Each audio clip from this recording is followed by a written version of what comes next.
morning everyone and welcome to our Wednesday reading assembly. We're going to begin with a challenge.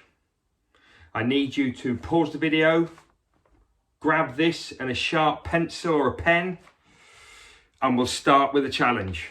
Go. Okay, you may have had it already. Okay, I need you to do the same as Monday. I need you to turn to the inside back page. So where we did our memory task on Monday, we're actually going to be working up here. So I'm now going to put the camera directly onto the book and we'll go from there. Okay, so here's a little challenge for you to get started. First thing we need to do is we need to draw a line down the middle of this box at the top. Now I've left the rulers in the other room, so a bit naughty, but I've drawn a straight line down the middle. If you can do that as quickly and as carefully as you can, and then what we're going to do is we're going to write Charles Dickens in this box here. I'm going to do it in capital letters again, which I wouldn't normally do, but I want it to stand out. Charles Dickens.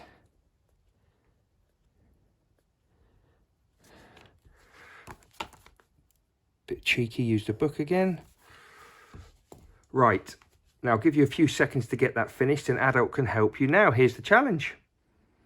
Your challenge is, before we begin our old curiosity shop story, your challenge is to draw and write as much as you can recall, as much as you know, as much as you can retrieve about Charles Dickens as you can.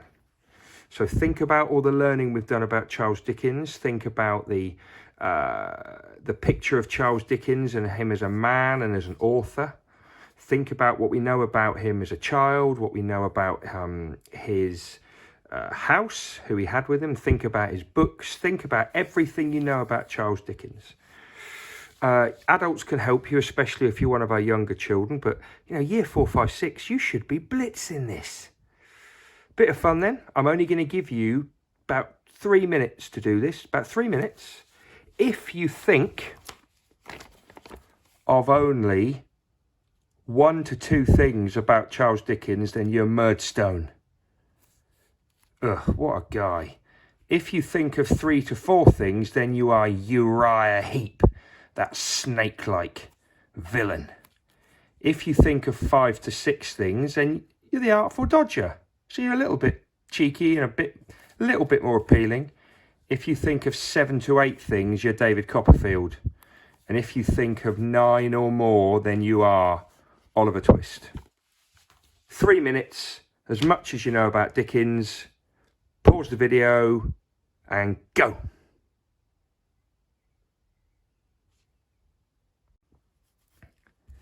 Okay, let's have a quick think about this before we move on to the book. So what I would have probably done, and I'm testing myself here, is I would have drawn a picture here of Charles. He had quite a bit of hair. It's the worst picture I've ever drawn, but that's Charles Dickens. We know that he was a man and also an author. Now I'm just going to do this because this is what my image looked like that I prepped for you. And I know we had a little baby in this image and we had a pile of books. I know that. And that told us that he was born in 1812 in Victorian times. And he read lots as a child. So there's lots of information already. We know that he had, oh my goodness me. Oh, that's absolutely awful. We know that he had a pet raven called Grip. And I also know that he had 10 children. Okay. As an author, and I remember now all of these, I know that he wrote and slept. I'm going to draw a little pencil. He wrote and slept facing north. Just going to do some sleep there. I know that his stories had themes.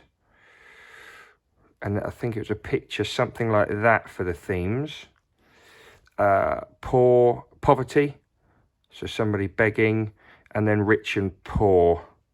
So they were the themes, and then the last one were the books that we know.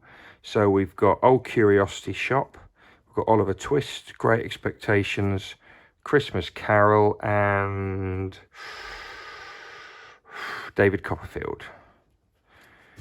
Now, there's obviously a lot more to know about Charles Dickens, but that, I think most of you should have got a lot of that. Use that information to then learn more, especially if you get up to secondary school and beyond. You'll be studying a lot of Charles Dickens, I would imagine. I hope you do. Great stories. Right, we're going to leave that there. Let's get back to the book.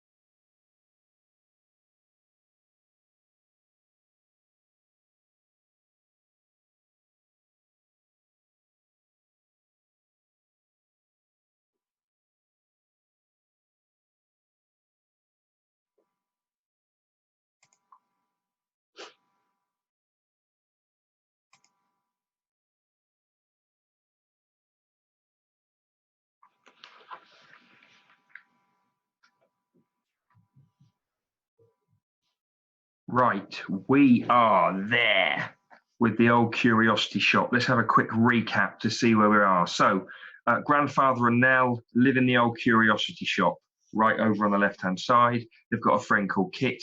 Kit watches over them. There he is out in the street watching over them. Grandfather's got a gambling problem. He loses lots of money. This horrible man called Quilp, Daniel Quilp, keeps lending him money. Grandfather loses all the money. Nell goes to the Quilp family for help, doesn't get any. Then we're on the second row now, right on the left-hand side. Grandfather is becoming less and less well. Eventually, Quilp comes round with his lawyer friend and they take the shop away from them. Nell decides to run away with grandfather. She gives her little bird, her linnet, to Kit to look after. Kit's upset and he's cross because grandfather thinks it's Kit's fault, but it isn't. They both run away. They run away to the countryside. They make friends at a travelling fair. And unfortunately, the friends then realise that these two runaways, grandfather and Nell, they think that they're probably worth a lot of money. And we know they're not. Nell works out that they're going to get into trouble. So we ended the story when they're at the fair selling flowers, which we can see at the bottom left corner here. And they were probably going to get into bother. So Nell thought they'd have to escape. Winding her way through the crowds of people, Nell led her confused grandfather towards the open fields. See what a pleasant path the birds lead us, Nell soothed him. Now remember, Nell is trying to be positive and trying to help grandfather out as much as she can. Very confused, very tired man. The miles were long. Nell and her grandfather grew more and more tired and weary as the day wore on, until eventually they reached a village where men were playing cricket on the green.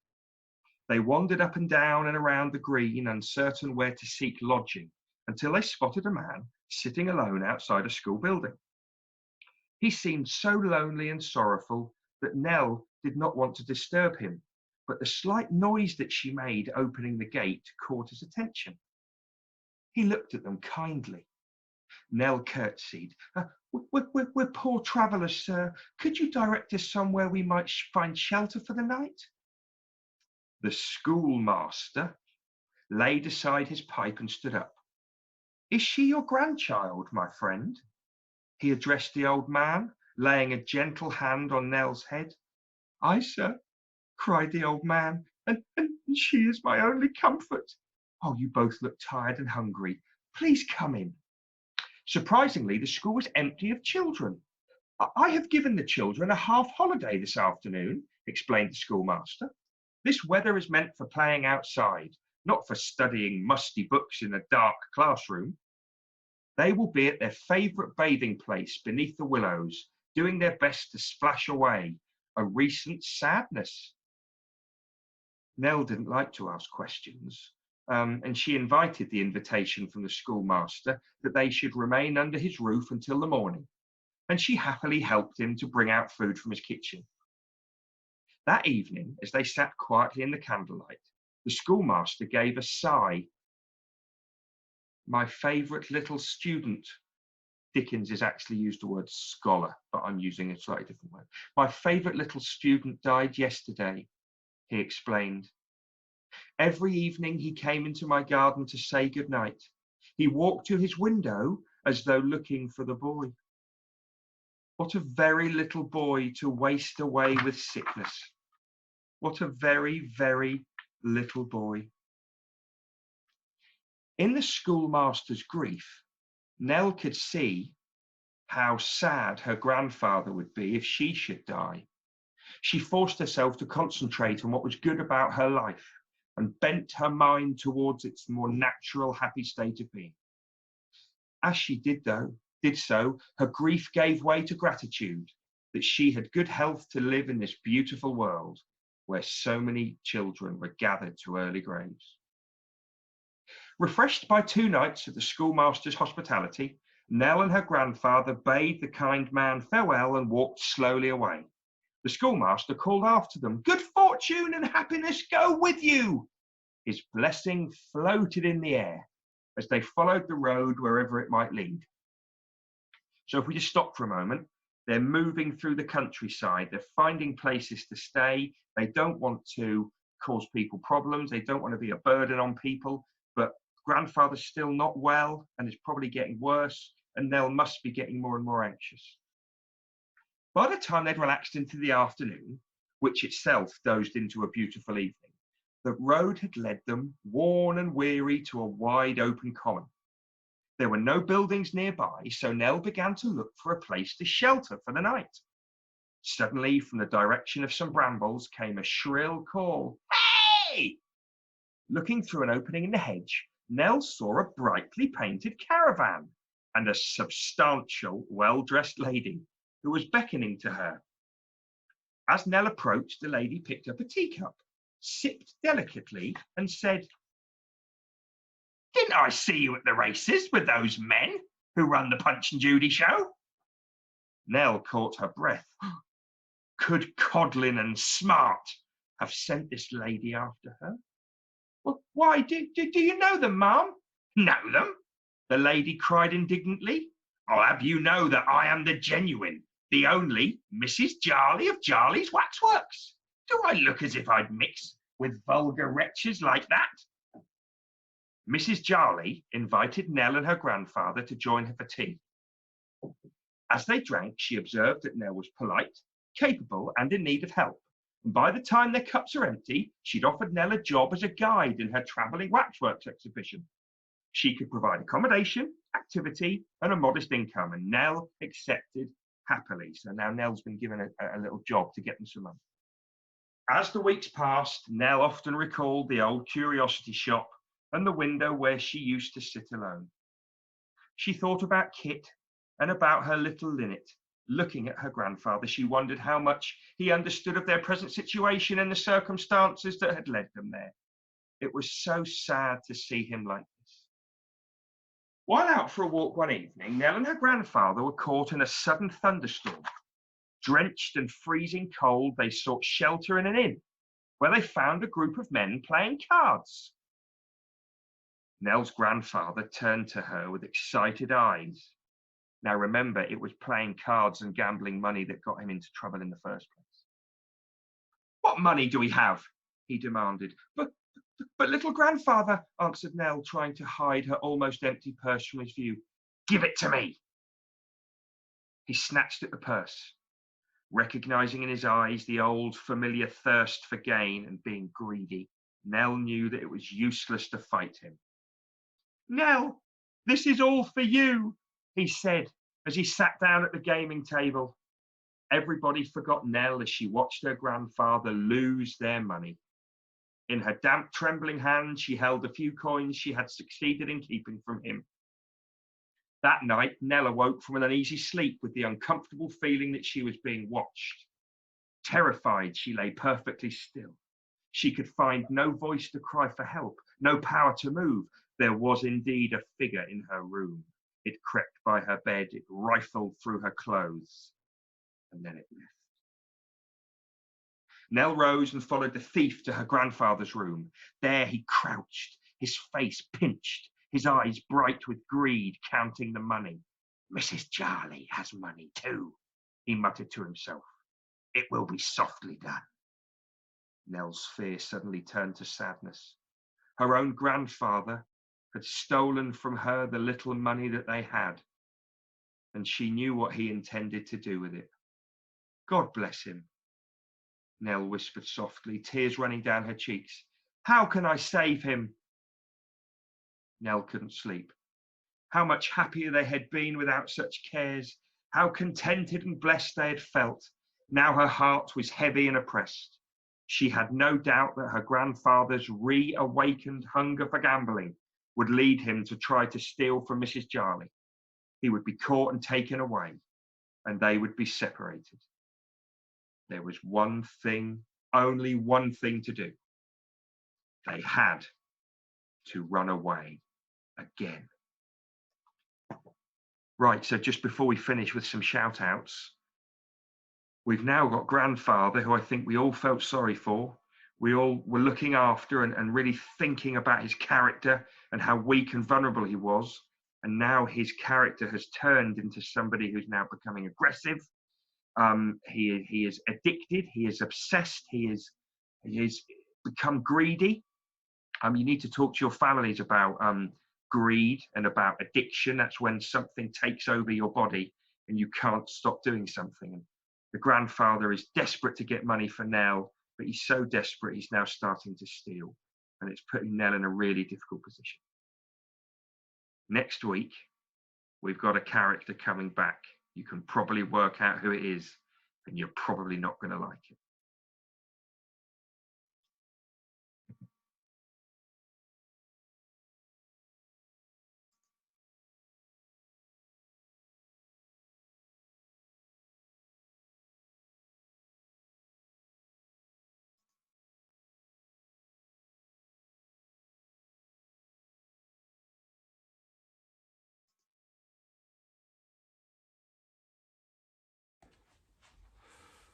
We haven't got much longer to go. I wonder what's going to happen next week. Before we go, happy birthday, year 2, Thomas. 7 years old today. Have a great day, Thomas. Also, after yesterday's cycling achievements, massive well done to River, year 3, who's finally gotten to grips with it. A few bumps and bruises, but hey, it's worth it. Well done, River. Great work. Tomorrow, singing assembly. It's going to be another level. Oh, Mrs. Nightingale has gathered together prime singing talent from Stukeley staff, and they will be performing for you. And then Friday's sharing is going to be a little bit different. So I'll see you at that too. Ta-da!